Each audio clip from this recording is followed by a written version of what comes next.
shouldn't have. No, Sir? you did. What happened? Why? Because you were not playing fair. The smartest thing to have done in that point was No, like, I'm that's proud not of your us. piece. Like, I'm so fucking proud of us. You did. You had time to hold my peace and give it handed to her. Like, you can shut up, but okay. When you thought you were done. But my point is, I didn't interact with her. No, that's not the point. Do you guys want to read the according script? to you now, I'm I'm judging you. I'm judging you by your own assessment.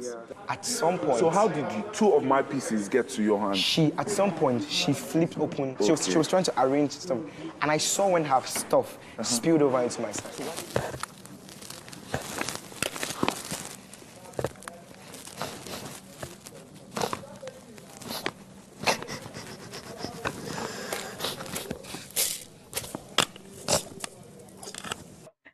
Oh my God, the house is already getting hot for some people. We are seeing all sorts of strategies, and it seems like it's getting the steam. Some people, they just have to get out of the kitchen. We are seeing tears, complaints here and there. When Dr. Faith was screaming last week to K-Bobo and Gigi that I never fail, I always win. You people thought he was joking, right?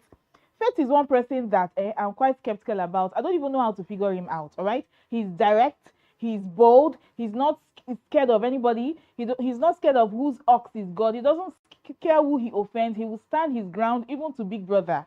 Faith is somebody that I've seen him, or his rep or his value kind of rise in the last 1 week. He was kind of hidden in the beginning with the whole Sultana issue, but now Faith is out for blood, and I'm here for it. Don't forget you're watching Bbnaija Updates on Leadership TV.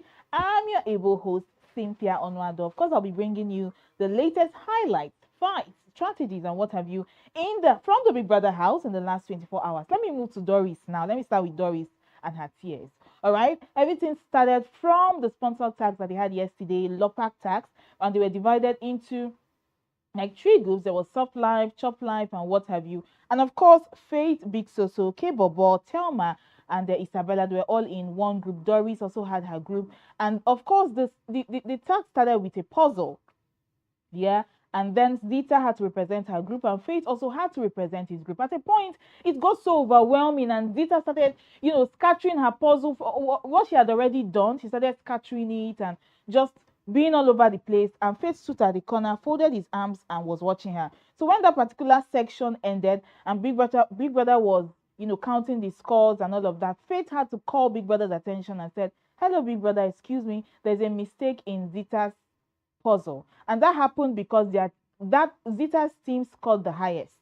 You get? So Big Brother had to review everything and found out that yes, Faith was actually right, and he, Big Brother, was wrong. Hey, this kind of person that would stand up to Big Brother. I said this 10/10, Big Brother will show his face by force. And then when Faith did that, I knew that fire was on the mountain. I knew that at the end of everything there was going to be casada problem. So they continued with the tags, and of course the last section of the tags had to do with presentation.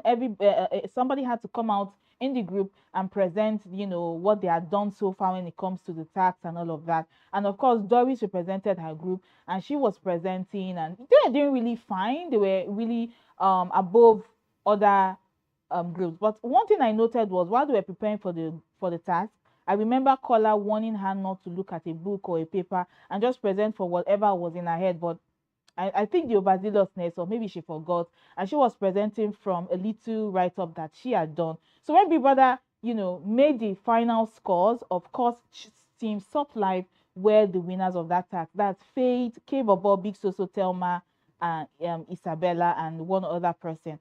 And the funny thing was that the margin between this group and Doris's group was just 1 point. So she felt very upset about it, the energy she had put into the preparation, and she had carried the matter on her head. One thing I love about Doris is that she's very upstanding when it comes to tax. She's very out there, she's ready, she gives in her all. So after all of the energy she had spent, she felt really upset that, they came in second position. I think she was, vying to win. She was playing to win. So that was when the anger and all of that came in, and they had not even caught their breath. They came into the house, and Big Brother talked about 3 housemates, that's Doris, Sultana, and Isabella, had to serve a punishment. Yes, he had to call the head of house to give them buckets of rice and beans that they had to separate one bucket rice, the other bucket beans. I think the punishment had to do with a range of offenses, microphone infringement, the slow paced answer to Big Brother's request, just various crimes that they had committed. So Big Brother just gave them the punishment at once. And hey, that was like salt on top of injury. She was still nursing her anger and her wounds from failing the task. And Big Brother now put another punishment. God, they want to kill Doris for me. And she went into the room. She was counting her rice and her beans. And she was very angry. She burst into tears. I was just praying, God, please let nobody come and add to Doris's anger today. She would just transfer the entire aggression on that particular person. That was so, I just started feeling sorry for her. I know from last week, Doris has been pissing me up with the whole Sultana issue. She elaborating Jason and Kola's matter and saying Jason is trying to, show that he's stronger than Kola in the arena. Doris just, I don't know, maybe because of her career as an actress, she makes mountain out of molehills. She likes to elaborate little issues and knock people's heads together. And then at that moment when I saw her crying, I felt this little tiny wave of, sympathy for her. I felt sorry for her, and I knew how annoying it could be to put your energy into something and see it failing at the end of the day. So let's move back into the house. Otega had to call Faith aside. I'm like, man, I don't like what you did. It was shady. You calling Big Brother's attention to it, blah, blah, blah. And I'm like, Otega, please, wait. Is this not Big Brother house? This is the winner takes it all. So everybody here is supposed to be playing to win. So why are you trying to call your fellow opponent out when he saw a mistake and he called it out, a mistake that would have benefited him? So who are you to come and stand here and tell him, you had to wait, blah, blah, blah, to talk. You shouldn't have said anything. If it was your group, you wouldn't have complained. And Faith just had to defend himself and said, I'm sorry I did that, but I was trying to win and I saw the mistake and I called it out for what it was. Otega, in a way, can be, I don't know the language to use for it, but he can be overbearing. He likes to put his opinions over that or over people. And I feel like he had no right to call Faith. Why are you calling your opponent? It was a game and he was trying to win also. And he noticed a mistake. Big Brother's mistake, the almighty Big Brother, the eye that watches the entire house, that watches 27 people, made a mistake like that. And Faith noticed and he called it out. So who are you to come and correct Faith and say, okay, you should have left it the way it was. I don't like that you waited till the final scores were made. It was kind of shady and my eyes are on you now and all of that. It was just really, really, really unnecessary. And it resulted in them arguing. Feelings here and there. Let's talk about feelings a bit in the house. I'll be talking about Victory and Gigi. And of course, Kola and Dede. Okay, I love talking about Kola and Dede because I have a soft spot for them, but I'll begin with Victory and Gigi. Okay, at a point in the house, Victory went to Gigi and pulled her to the side and was like, okay, can I have a conversation with you? And Victory was like, Gigi was like, okay, fine. You know that those two people are people that, they're just, it seems like Victory is just toying with Gigi's emotions. That's what I love the Big Brother show. I don't really subscribe to people that criticize the Big Brother show because when you see those people in the house, it's like you're watching yourself. It's everyday social experiment, the way people treat others, the way people handle themselves in public places. And then you just see, they're just like images on a thread and you just see them jump around, prance around the politics, the game playing, the manipulation, the gaslighting. I love to watch all of that. Gigi comes off as a kind of soft person. She's very emotional. She wears her heart on her sleeves. But in recent times also with her friendship with Sultan, I've seen another side of her. She can be very bitter about people for no reason. Like what she had to say about Isabella and Kaikumi and, some other housemates in the house that I didn't expect her to say. I saw a different side of Gigi, but the kind of image she puts forward is someone who is very emotional. We know that at the beginning of the show, we saw Victory and Gigi get into a relationship quickly. They were like our first ship this year. The way they just got together and it was a relationship. And Gigi was even telling Big Brother in the diary room, I like Victory. What do you think about our relationship? There was no date. There was no planning. There was no long conversation. They just, started sleeping on the same bed. And all of a sudden, we saw Victory changing when he won the H8 game and he had the power to evict somebody. He didn't even pick Gigi to stay in the HOH lounge with him. He picked Joanna. He saved Kaikumi and Gigi was up for eviction. So I'm like, is this not the girl you're in a relationship with? Are you running away from the relationship that you started just a few days in the house. Victory, what's happening? And we can almost see that guy toying with her emotions. It's like bread crumbing. When she decides to stay away from him, he does something and pulls her back. And at a point, he pushes her away and pulls her back. So it's just the back and forth he's doing with this lady, which is just so sad to see. And of course, he called her yesterday. Let's have a conversation. And then he was like, do you still like me or love me? What kind of question is that, Oga? You didn't pick her to stay with you in the lounge. You didn't save her when you had the immunity power. So which one is, do you like or love me? So Gigi replied and was like, okay, I still like you. Maybe not like in the beginning, but, you know, I like you and all of that. And then he asked her, what do you think about my relationship with Joanna? Like, what kind of game is this guy playing with this girl? Allow her stay on her own now. When she decides to stay away from you, you carry your manipulation and come again. We noticed that Victory has been moving funny with Joanna in the house. He first started with Sultana. I remember that his discussion with Culture in the kitchen, where he said, I'm not even feeling Gigi like that. I'm feeling her friend better than her. That's Sultana. And you're like, Oga, where do you even stand in this whole thing? Today is Sultana, tomorrow is Joanna. In the beginning, it was Gigi. So why would he even ask her that kind of question? And Gigi was quite understanding. I'm like, okay, I understand. You know, I see you guys are developing a friendship. It's okay. It's fine. You know, blah, blah, blah, blah, blah. And it was just, it's like in the conversation, he's still trying to draw her closer. So she chases him. He doesn't want her to stay completely away from him. He still wants that attention. And you can just see that this guy is a manipulator. That is just what I drew from that conversation. I was so sad to see. I know some people could see themselves in Gigi. Some ladies, yes. You can see yourself in Gigi. That guy that you're supposed to throw into the trash. You keep allowing him come back into your life and spin you around and confuse you and all of that. But let's go to the fun part. Kola and Dede. All right, during the day, we saw them in the downfall. I like that downfall, I like to see people inside because the kind of sweet gist you always get to hear when people are seated in that downfall. You don't get to see it in the general house. Okay. Kola and Dede were in the downfall, of course, gisting.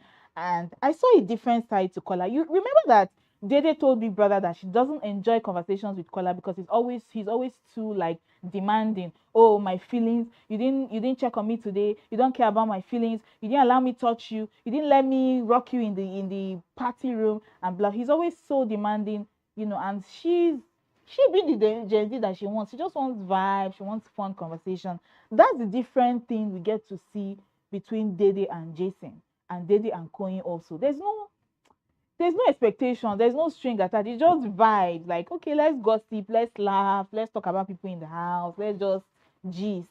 But Kola is always just so emotional. But I kind of saw a different side of him yesterday. In the downfall, we were just laughing, and he was like, "Okay, I know you have the upper hand now. You have the power in this dynamic." And you know, Dede was, you know, saying that, okay, I like to be in charge. I enjoy being in charge. And Kola asked her, what if I win the HOH games and, you know, I choose you to stay in the HOH lounge with me? And then she replied and said, okay, I would accept, of course, but I won't sleep in the lounge with you because I enjoy my bed, my pillow, my blanket.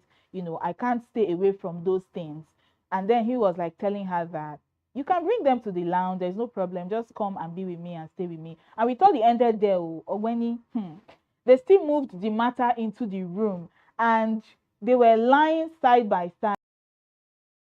Kola was like, okay, I want us to get closer together. I want a hug from you. Why are you so far away from me? And it was just so cute. We thought that we are going to have a Dede free week. We know that throughout last week, they were not really, you know, having a conversation. They were not really talking. But of course, Kola was carrying out media rounds on Dede's head, talking about her everywhere. They were not really conversing, but this week, it's like it's starting on a sweet note. We are seeing them, you know, speaking, talking a lot more than what we saw last week. Kola is like a finished man. Dede has finished him. He doesn't. There's nothing left again. Just our sweet, fine London boy. See what Dede has turned him into. See what woman has turned him into. He really, really likes her, but I don't know the kind of game she's playing. She's not really reciprocating. But of course, she would say, I'm not the one that asked these guys to like me. 3 guys like me in the house. I'm not playing a game. It's not my fault. I'm just on my own. And then you're coming to me and blah, blah, blah, blah, blah. But whatever game she's playing is working for her because the whole strategy of, oh, mysterious, hot girl in the house that has so many guys after her. It's obviously working for her because she has a lot of fans out here. She has mad fans. All right. And it doesn't look like any of those guys are letting up. All right. She's still in a good place with Jason, with Coin. Kola is still chasing her like a little puppy all around the house. So whatever game she's playing, girl, I like it. Please stop it. I like it. Continue. All right, let's talk a bit about Victory and Thelma too. We saw like something that was so irritating yesterday. I don't even know how the thing started. And Dede, or rather Thelma, excuse me, spoke to Victory, talking about you don't have self-control. I watch you in this house, you're not disciplined, you don't keep to your words. I don't know if she was referring to the Gigi thing or maybe other situations that they've seen in the house. And then he attacked her back and said, why are you talking to me about self-control? You are a single mother. If you had self-control, you will not be a single mother. You wait till you're married. And I think it got to her because she went to the dining room yesterday and she was bawling to Big Brother. She was actually crying and saying, okay, Victory said this to me. It got to me, hurt my feelings, blah, blah, blah. And then later on, I saw him laughing with Culture also. And he was very happy with what he said. So I said, the enter. I give her one where she go think alive. And why? Really? Like, what's the gain? What do you gain in slut shaming somebody, really? But of course, people will say Thelma had it coming. She can be rude. Yeah, Thelma has her own in her body. We've seen her also doing the same thing to Isabella and saying Isabella came to this house to just seduce people and do and open her body and all that. We've seen Thelma saying a lot of bad things about Isabella to Kaikumi. She has not been a girl's girl. So in this particular situation, I think she deserves it. I'm not in support of slut shaming. I'm not in support of anybody shaming anyone for having a child out of wedlock. But Thelma had it coming. She has also not been like a kind housemate. You see all these housemates, but and if you want to come and start supporting anyone, I pity for you. Because that one that you are supporting today, tomorrow you will see them committing you see them saying something worse than what you even saw yesterday. So just sit back and enjoy and relax. Don't come and carry any housemate on your head. I think this season is the best season to be fave free. Just be neutral and watch and enjoy. They're giving us content. They're serving us what we ask them for. So just sit back and enjoy. It's not the time to come and start carrying any housemate on your head or fighting for anybody. Let me talk a bit about my sister Doris. Doris. I am tired of Doris. Doris matter no be here. All right. Yesterday in the diary room, she was going on. She dragged like maybe 6 people in the diary room to Big Brother. Big Brother even got tired of her. She dragged Jason J. She dragged, I think, Kola. She dragged so many people that yesterday in the diary room. She talked about how Jason J, in a way, tries to scare Kola, tries to behave like he's more stronger than him in the arena, that he's smarter than him. He's manipulative. Even after they've sat down together and had their guys code talk about the Dede situation, but she still sees some little moves from Jason that are quite bitter towards Kola. And I'm like, what are you even talking about? These guys are cool. They don't have any issue with each other. And she even at a point called Kola slow. Like, Kola is slow. He's still going towards Dede. He's still chasing her. He can't stand on his ground as a man. Doris, your matter tire me. Even this whole Sultana issue self, the way she elaborated it and was like, Sultana walked into the closet, opened Dede's box and peed into it. I think Ibi Fubara had her exit interview with Ebuka, and then she kind of shed more light on how that happened, and Sultana was actually drunk and she didn't even really know that it was Dede's box.